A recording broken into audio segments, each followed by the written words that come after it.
Moin, ich bin Chiara und ich freue mich immens, dass ich auch ein bisschen Literatur an Netto hinbringen darf. Ich lese nicht heute den Extrait aus meinem Debütroman Dem Horizont entgegen, der nach das Jahr beim Lilo Verlag rauskommen wird.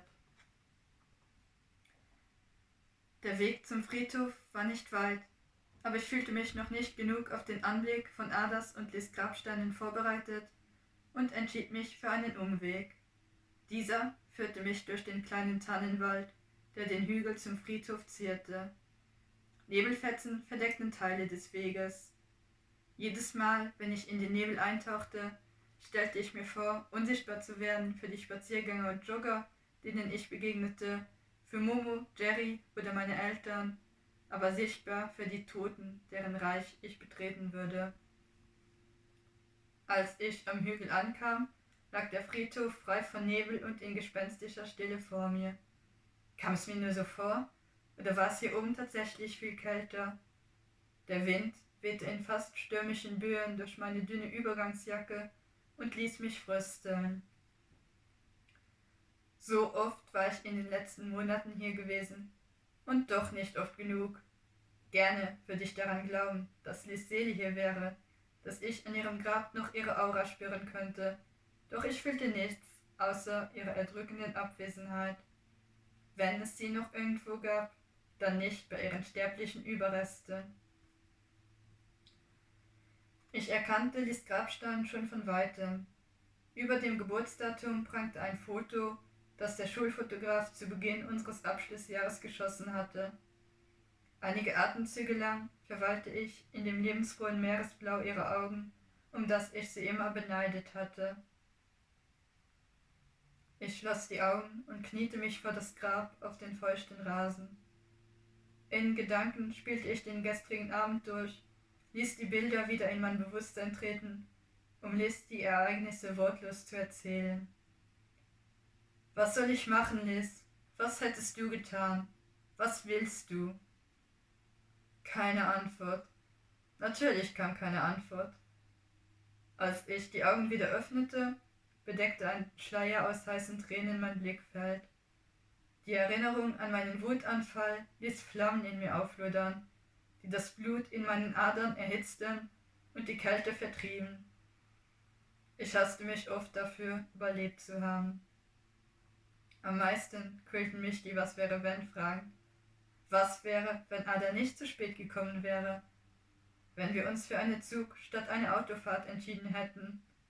Wenn Liz sich beim Training den Knöchel verstaucht und gar nicht erst am Tanzturnier teilgenommen hätte? Ich ertrug die Vorstellung nicht, dass wir den Unfall nicht nur mit einer großen, sondern mit vielen kleinen Veränderungen unseres Tagesverlaufs hätten verhindern können. Es hatte so viele Möglichkeiten gegeben und wir hatten uns für die falsche entschieden. Mit der Dämmerung kehrte die unbarmherzige Kälte zurück.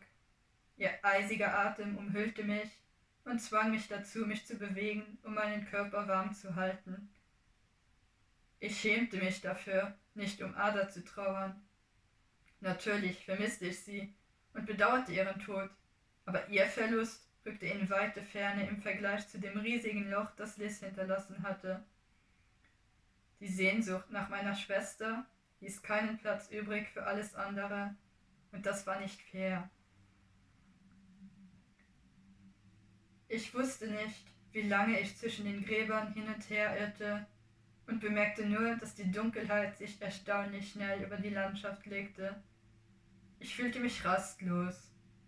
Es gab so viel, was ich Liz erzählen wollte, aber gleichzeitig wusste ich, wie sehr ich daran verzweifeln würde, keine Antwort zu bekommen.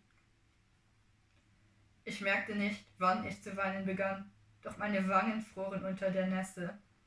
Eine Stimme in meinem Hinterkopf erinnerte mich daran, dass meine Eltern zu Hause auf mich warteten, aber sie war zu leise, um mich zum Weggehen zu bewegen.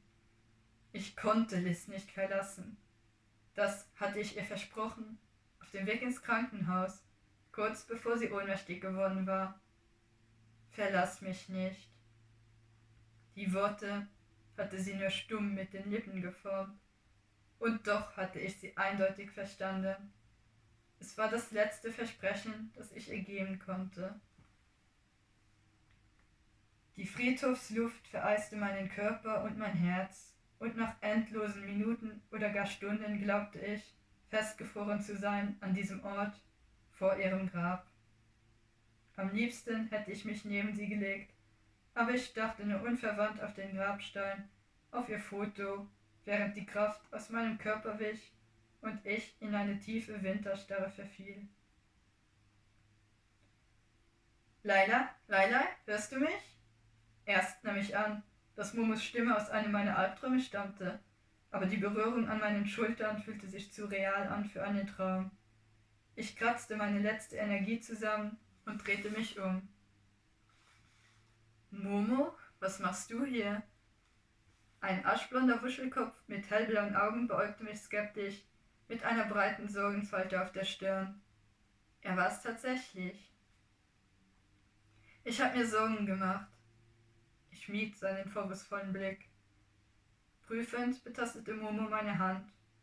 Du bist ja halb erfroren und bestimmt auch kurz vorm Verhungern. Mensch, gut, dass ich dich hier aufgegabelt habe. Jetzt erst sah ich, dass Momo seinen Rucksack dabei hatte, der einmal sein Schulranzen gewesen war. Er stellte ihn auf der Parkbank ab und wühlte mit beiden Händen darin herum, bis er eine Decke herauszog und sie mir um die Schultern legte. Dann reichte er mir ein Käsebrötchen und einen Thermobecher mit heißem Früchtetee. Du bist echt wahnsinnig, meinte ich. Du konntest doch gar nicht wissen, dass ich hier bin. Reiner Freundschaftsdienst, entgegnete er. Schwer zu erraten war es übrigens nicht. Schwach erwiderte ich sein Lächeln und ließ mich von ihm umarmen und wärmen. Ich wollte mir nicht die Blöße geben zu zeigen, wie hungrig und unterkühlt ich tatsächlich war. Also griff ich nach dem Brötchen und versuchte, es so langsam wie möglich zu essen. Den Tee hob ich mir für später auf. Iss ruhig, ermunterte er mich. Lass uns zu meinem Auto gehen, ja? Dort ist es wärmer. Widerwillig ließ ich zu, dass er mich zurück auf die Füße hiefte. Ich wollte eigentlich noch eine Weile bei ihr bleiben. Laila? Schon gut, ich komme ja mit. Womit habe ich dich verdient?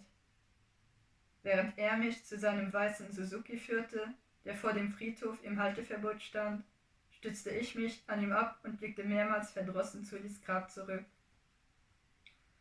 Wenn ich alle Gründe aufzählen würde, wäre ich morgen noch nicht fertig, erwiderte er ernst und öffnete die Beifahrertür. Zögernd setzte ich mich auf den verblichenen Ledersitz. Momo startete den Motor. Sag Bescheid, wenn du eine Pause brauchst. Während der Autofahrt verkroch ich mich in eine weit entfernte Ecke meines Gehirns, versteckte mich dort, bis wir angekommen waren. Diese gedankliche Flucht hatte ich mittlerweile perfektioniert. Nur wenn die Insassen sich mit mir unterhalten wollten, rissen sie mich damit aus meiner Starre. Momo jedoch spürte, wann er reden und wann er schweigen sollte. Tada! Er stellte den Motor ab und zog die Handbremse. So mies bin ich diesmal nicht gefahren, oder? Gerne würde ich seinen Scherz aufgreifen und mit ihm herumalbern, aber nach meinem Humor suchte ich vergeblich. Trotz des Tees fühlte sich mein Mund staubtrocken und meine Zunge schwer an. Beim Aussteigen packte mich eine bleierne Müdigkeit, die mich wie eine Naturgewalt in Richtung Sofa zog, sobald wir in Momos Wohnung angekommen waren. Ich war gerne hier, viel lieber als in meinem Elternhaus und in diesem Augenblick auch lieber als im Wohnheim. Ich mochte Jerry und Patty, aber die Freundschaft zu ihnen stand noch am Anfang, sodass ich ihnen immer erzählen musste, was mit mir los war, während ich mir bei Momo nicht die Mühe machen musste, meine Empfindungen in die passenden Worte zu kleiden. Ein Blickwechsel genügte. Und so wusste er, was das Beste war, das er an diesem Abend für mich tun konnte. Er machte mir einen warmen Kakao, legte sich neben mich aufs Sofa und war einfach nur da, während ich in einen tiefen, traumlosen Schlaf abdriftete.